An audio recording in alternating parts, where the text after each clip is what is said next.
नमस्कार दोस्तों। इस पृथ्वी पर कुछ ऐसे भी व्यक्ति थे जो आगे के समय को जान सकते थे। जी हाँ, अगर हम इसकी सच्चाई को देखें तो 2003 में एफबीआई ने एंड्रयू कार्लसन नाम के व्यक्ति को गिरफ्तार किया था और उसकी वजह थी कि इसने स्टॉक मार्केट के इतिहास में सबसे कम समय में सबसे ज्यादा पैसे कमा लिए थे। इसलिए इन पर यह इल्जाम लगाया गया कि इसने जरूर कुछ झोल किया होगा। इसने शेयर मार्केट में $800 इन्वेस्ट किया था और मात्र 2 हफ्ते में $350 मिलियन का मालिक बन गया। लेकिन उससे जब पूछा गया तो उसने बताया कि मैं एक टाइम ट्रैवलर हूँ, मुझे आगे का पता होता है कि कौन सा स्टॉक आगे जाएगा और कौन सा स्टॉक नीचे जाएगा। इस बात का किसी को यकीन नहीं हुआ। उसके बाद इस पर पूरी जांच पड़ताल होने लगी, लेकिन इनका कोई वैसा रिकॉर्ड नहीं निकल पाया जिससे ये साबित हो सके कि इन्होंने किसी गलत तरीके से स्टॉक का ये फायदा उठाया है। उसके बाद इनको 2003 में कोर्ट में पेश होना था, लेकिन तब से वो कभी दिखाई नहीं दिए। अब ये सवाल उठता है कि क्या वो सच में टाइम ट्रैवलर था? क्या टाइम ट्रैवलिंग सच में होती है? तो आज के इस वीडियो में हम पूरी गहराई से समझेंगे कि आखिर ये टाइम ट्रैवलिंग होता क्या है। दोस्तों, 1895 में H.G. वेल्स ने टाइम मशीन के ऊपर एक किताब लिखी थी और उसके बाद ही टाइम मशीन शब्द लोकप्रिय हो गया।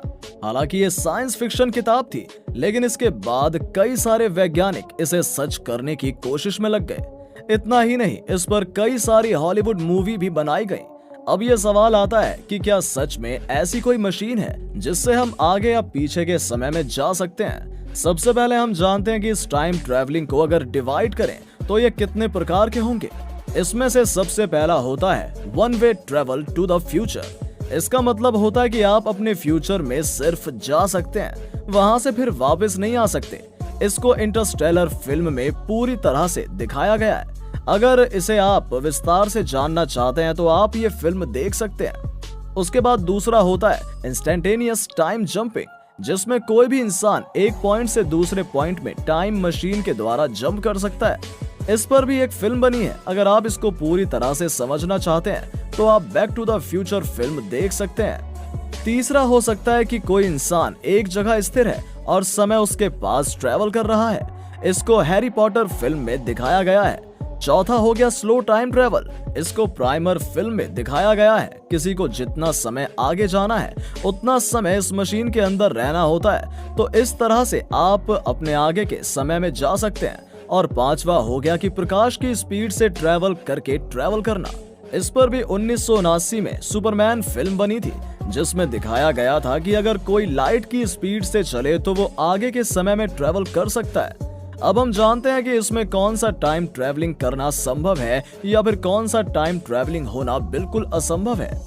दोस्तों, कोई भी इंसान या तो अपने अतीत में जा सकता है, यानी कि भूतकाल में, या फिर वो आगे भविष्य काल में जा सकता है। तो सबसे पहले हम जानते हैं कि फ्यूचर में टाइम ट्रैवलिंग किया जा सकता है या नहीं, और अगर हाँ तो फिर इसके पीछे क्या कारण है। फ्यूचर में जाने की जो थ्योरी है वो आइंस्टाइन के रिलेटिविटी थ्योरी पर आधारित है, क्योंकि टाइम डायलेशन का जो कॉन्सेप्ट है ये सबसे पहले आइंस्टाइन ने ही बताया था। इससे पहले माना जाता था कि टाइम कांस्टेंट है, मतलब आप कहीं भी हैं, चाहे आप धरती पर हैं या ब्रह्मांड में हैं या फिर किसी दूसरे ग्रह पर ही क्यों ना है, टाइम नहीं बदलता है, टाइम कांस्टेंट रहता है। इस बात की पुष्टि न्यूटन ने भी की थी। उनका भी मानना था कि टाइम कांस्टेंट ही होता है, लेकिन बाद में आइंस्टाइन का कहना था कि नहीं, समय हर जगह बदलता रहता है। अगर देखा जाए तो समय एक नदी की तरह है जो स्पीड और ग्रेविटी के आधार पर बदलती रहती है। जिस तरह से ये नदी का पानी कभी स्लो चलने लगता है तो कभी बहुत तेज, उसी तरह से ये समय भी हर जगह एक समान नहीं है।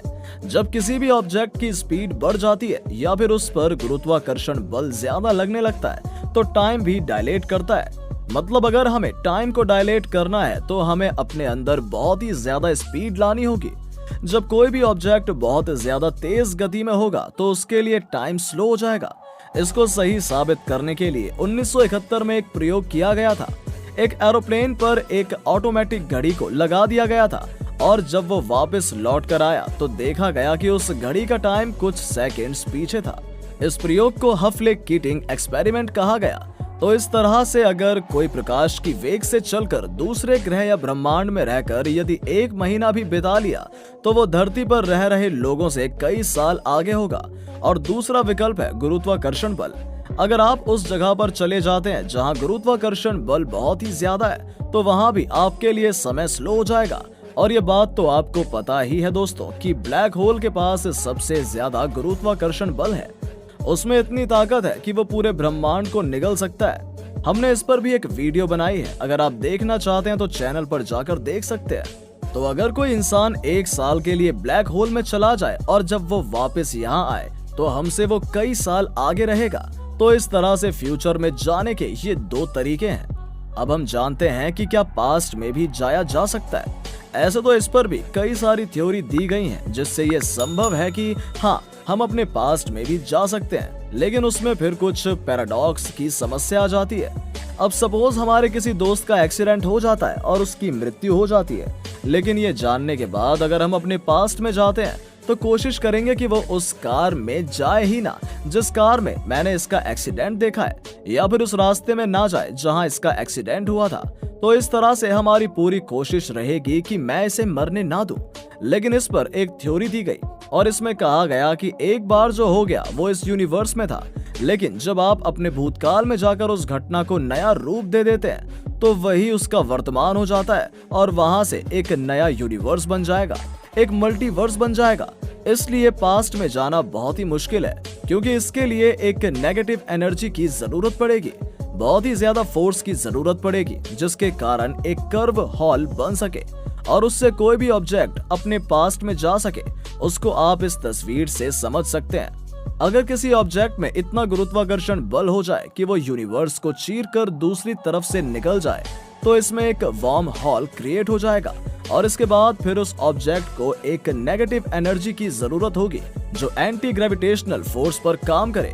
इसके सहारे फिर इस हॉल के जरिए वो ऑब्जेक्ट अपने पास्ट में जा सकता है, लेकिन ये थोड़ा असंभव लगता है। बहुत सारी ऐसी मशीन बन रही हैं या कोशिश की जा रही है जिसके माध्यम से वो फ्यूचर में जा सके।